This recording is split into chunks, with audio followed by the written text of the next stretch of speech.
Think through some of your objects, your introduction, and how you get us there, so that ideally you do this and not tell us what to do. You just by baiting the trap so well, or baiting the in a way like a Mondrian painting has that red square at the bottom right, and your eyes are drawn to it. It's baiting like that. It's like putting the element that you want seen entrancing and exiting like a Mondrian.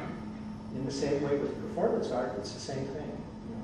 And the ideal is also not to have to say, okay, it's done. I mean, we should know when it's done, naturally. That is, we end it ourselves.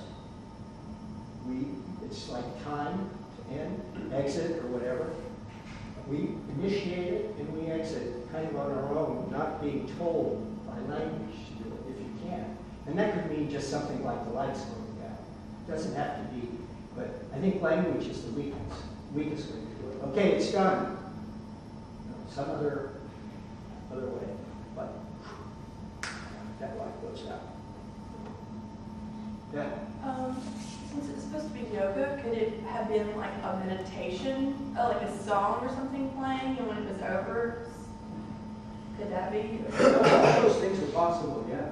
I thought the nicest thing about it was his formalism of having the mats out, which structured the space like a minimalist piece, and then the objects in front of it were fine. It's just what happened after that could be, that's where I think it should be thought through.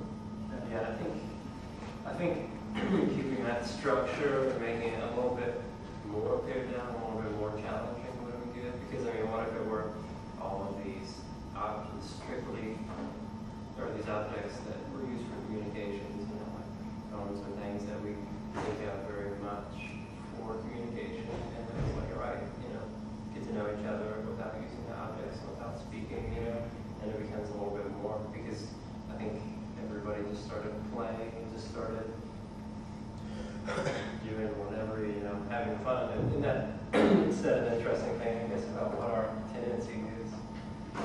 But yeah, I think if it was a little bit more direct, like they constrained it a little bit more and kept that form they started with, I think it could have been, I don't know, you just could have directed it more in that way. If that's what you want.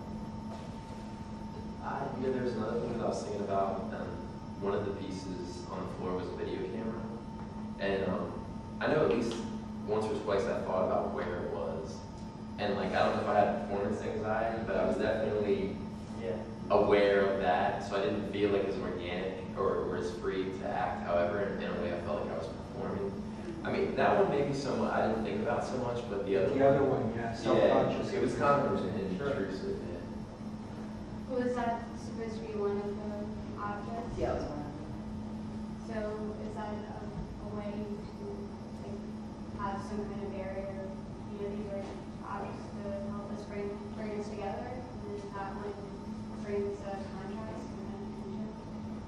Could be, because I mean, my scissors, I definitely felt tension with the scissors. I mean, what do scissors do? All I could do was cut for like the first minute, and then I was like, oh, I can pick up the ball. I know where scissor hands. And so then, like, after I was time, it was fun for a while. It was like, I don't know part of the group because I'm just going to cut somebody. I like cutting what I was like. Great, my sisters are when they were trying to do something, I would irritate them by cutting.